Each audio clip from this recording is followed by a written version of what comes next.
2011 was a big year.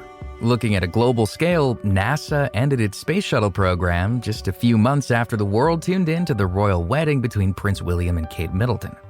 For Judith Pearson, 2011's the year she was a newlywed and about to watch her oldest son deployed to Afghanistan. But these events were quickly overshadowed that April when Pearson was diagnosed with breast cancer. It was triple-negative breast cancer, which is a highly aggressive and, for lucky me, rare kind of cancer. But I went through 18 rounds of chemotherapy after a mastectomy, 18 rounds of pretty gnarly chemotherapy. It was kind of cool because my son and I exchanged a lot of emails, which I saved, talking about fighting our respective enemies. The diagnosis was a shock, especially since Pearson had recently had her routine mammogram come up completely clean. It was pure chance that she happened to feel a lump and was brave enough to double-check the mammogram's results. I was living my happy life and literally scratched my chest and found this lump almost in my cleavage. When they took off the breast, not only was that lump there, but there were other tumors within my breast, so deeply buried I couldn't feel them. But by the time my next mammogram would have happened, my cancer would have spread. No question about it. Even by the time I might have felt something, it would have spread. So I just figured, okay, I was spared for a reason. What is that? It's a question that took Pearson down a rabbit hole of research, which led to her new book, Radical Sisters, Shirley Temple Black, Rose Kushner, Evelyn Lauder, and the Dawn of the Breast Cancer Movement. It highlights the stories of these three activists and how they pushed for women's health to be taken seriously. So when I discovered in researching each woman's younger life that all three of them almost died and were spared randomly, and what a different world it would have been for all of us truly if they hadn't been spared from what almost happened to them, I think it's really important. There's a quote that I use in the book, but I had used that quote so many times in public speaking and magazine articles about, it was said to a survivor of the sinking of the Lusitania, if you survived, it's because there's something else in the world for you to do. For Shirley Temple, her first near-death experience came at age 11. She was performing live on stage when a woman in the audience stood up and pointed a handgun directly at her. Years later, the actress would fall under another attack, this time from inside her body. In the 1970s, when Temple was diagnosed with breast cancer, it was common for women to go into surgery for a biopsy and then wake up with both breasts amputated without ever giving their consent. Was called the one-step procedure. A woman was anesthetized, taken into the operating room. Her lump was removed and analyzed in the lab while she's still unconscious, and then they would come back and amputate her breast. Or, better still, the doctor, almost always a man, would go out to the husband or the father in the waiting room and say, yeah, it's cancer. What do you think? Should we take her breast? Okay, fine, we'll do that. I interviewed an oncologist for a previous book about the cancer survivorship movement, and he said it was ridiculous to force women to go through that kind of a trauma where you are told by your doctor almost routinely, it's fine, I'm sure it's going to be fine. And then they would wake up pawing at their chests to see if they still had breasts. And he said, it's barbaric. After learning about these horror stories, Temple made sure her surgeon knew that she would be making all the decisions about her own body. She cemented this radical request by saying, the doctor can make the incision, but I'll make the decision. The biopsy showed that there was a cancerous part of the tumor and her breast would need to be removed. Luckily, her doctor was positive it hadn't yet spread and she didn't have to undergo a radical mastectomy.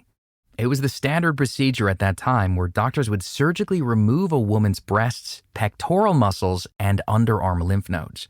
You couldn't work out. You couldn't raise your arm if you didn't have pectoral muscles. And then some doctors, up until the late 80s, were still taking some rib cage that was not cancerous or some clavicle. These women were completely debilitated for life. It was Rose Kushner's work that helped guide medicine in a different direction. Without Rose, the one-step procedure was still approved by the National Institutes of Health, as was the radical mastectomy, even though there were ways to tell that the cancer hadn't spread.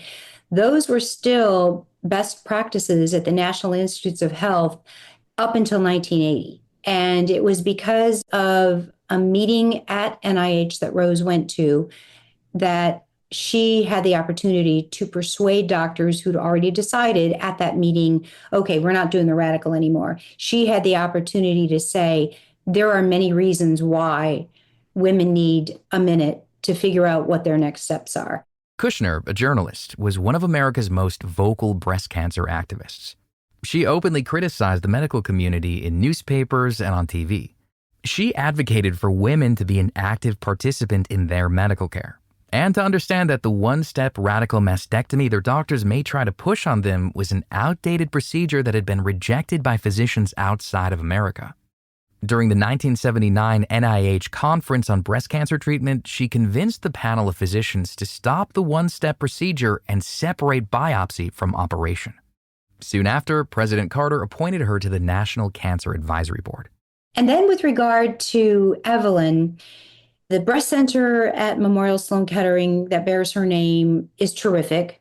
Breast Cancer Research Foundation is terrific because they were one of the first organizations to be willing to fund like really out-of-the-box ideas in battling breast cancer.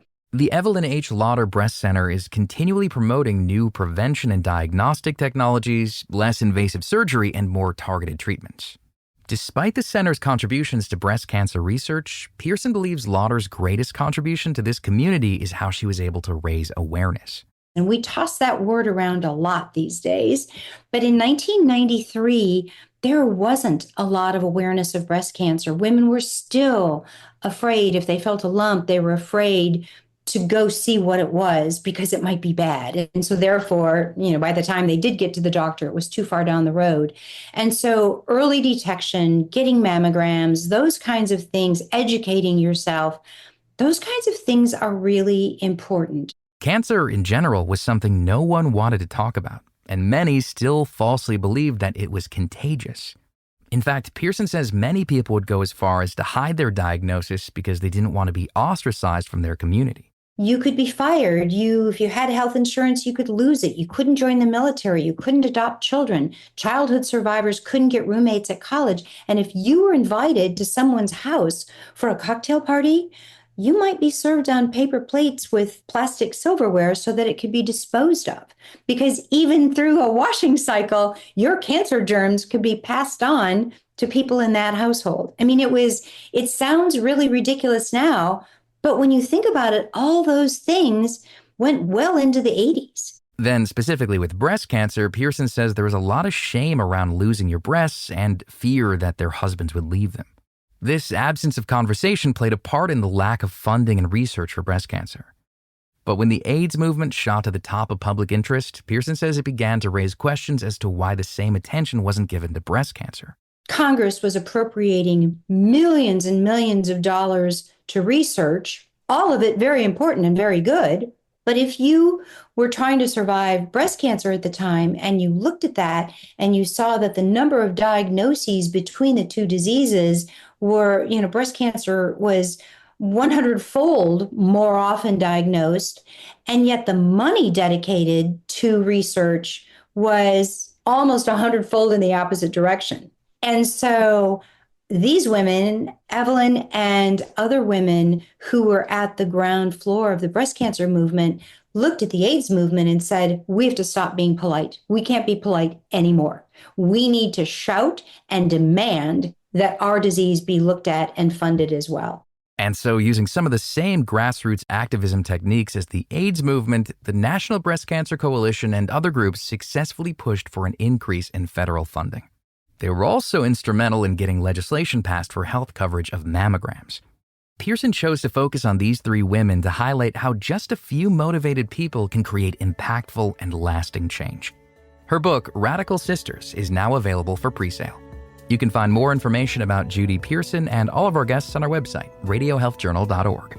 For more behind the scenes, follow Radio Health Journal on Facebook, Instagram, and X. Our writer-producer is Kristen Farah. Our production manager is Jason Dickey. I'm Greg Johnson.